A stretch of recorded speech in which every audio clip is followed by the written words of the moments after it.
Shalom, shalom, shalom, and welcome back to Submission is Her Posture.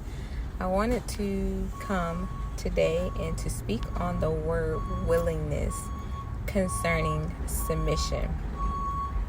The reason this word is so valuable to submission and having a biblical Hebraic understanding of this word is so important because willingness precedes the command that's given. In my previous understanding of this word, I understood that when someone comes to ask you to do something and you make a decision right then and there, whether or not you're going to submit to that is not Hebraic willingness. So Hebraically, willingness has everything to do with the heart that has been prepared beforehand, before the command comes forward.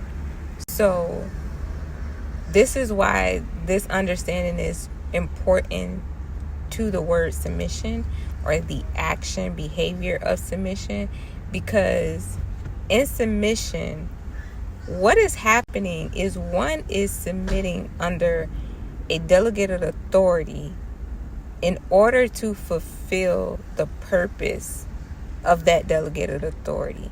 So in order to even submit, the willingness has to be already there. That person has to already understand, this is what I'm signing up for. They have to understand that beforehand. Like, this is what submission is. And the reason they must understand this is because when the command goes forth, it's for that person to perform it.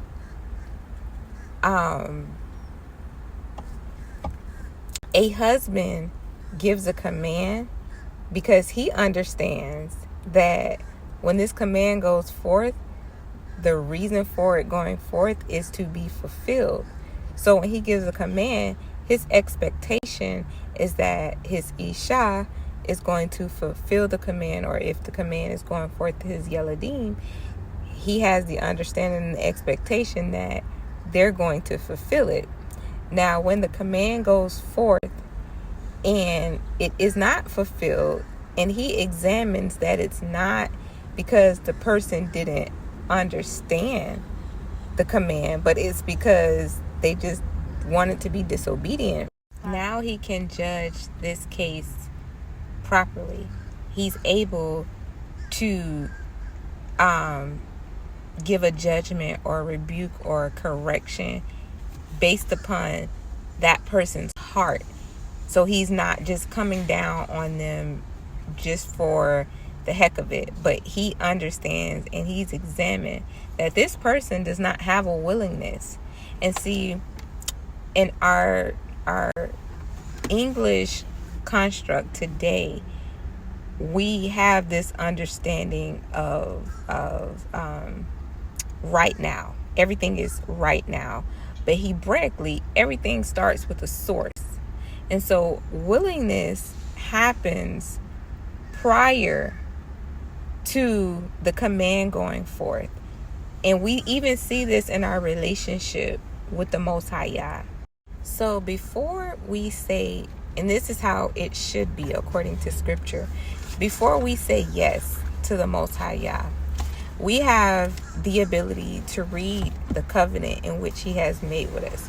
We have the ability to read through the scriptures and see what it is he is asking of us. We even have the ability to see examples that have preceded us.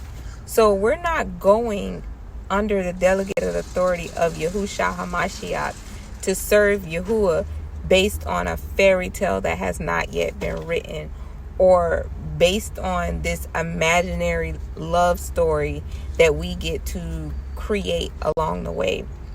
But we're submitting or coming into submission under the delegated authority of Yahushua, with almost everything being laid out before us. Now, there will be commands that go forth by the Ruach, but even these commands are in line with the mission that's at hand, the mission that has been laid out from the very beginning of time.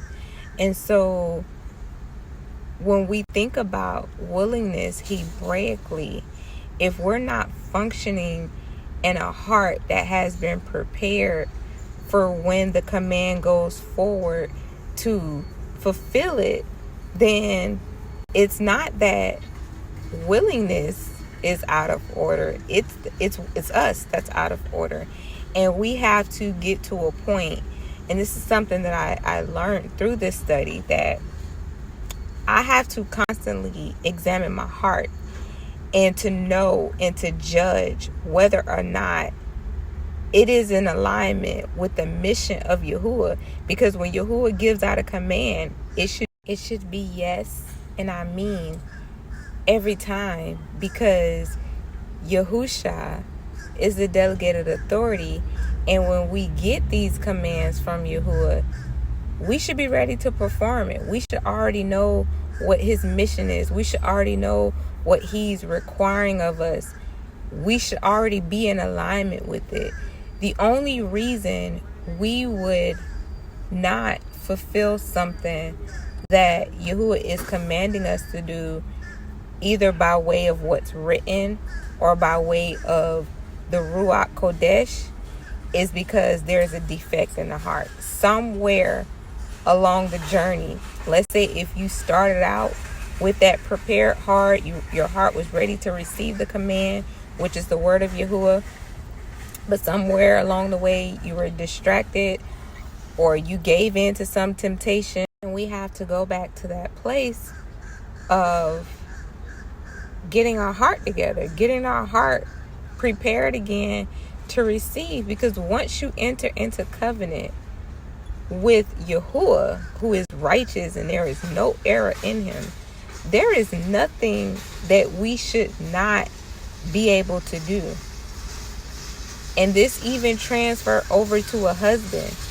If you have gathered all of the information beforehand, what he is requiring of an Isha, what his mission is, if you've gathered all these things and then you enter into covenant with him, when a command goes forth, it should be taken care of.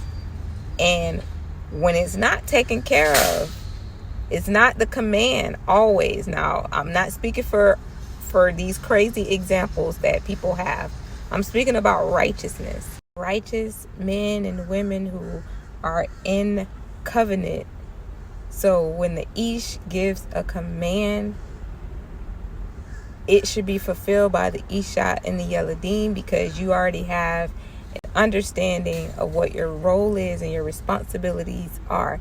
Now, if you don't understand like the fullness of the command, and you have the you should have the opportunity to ask questions to get clarity.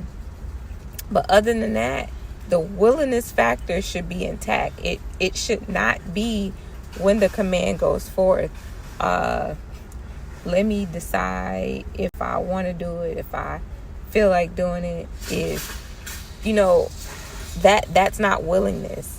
Willingness precedes the command. And I just wanted to share that. I hope that this is an encouragement to you. I pray that what I have shared is a barakah to you and your mishpachah and your dwelling. If you have any questions, please feel free to reach out.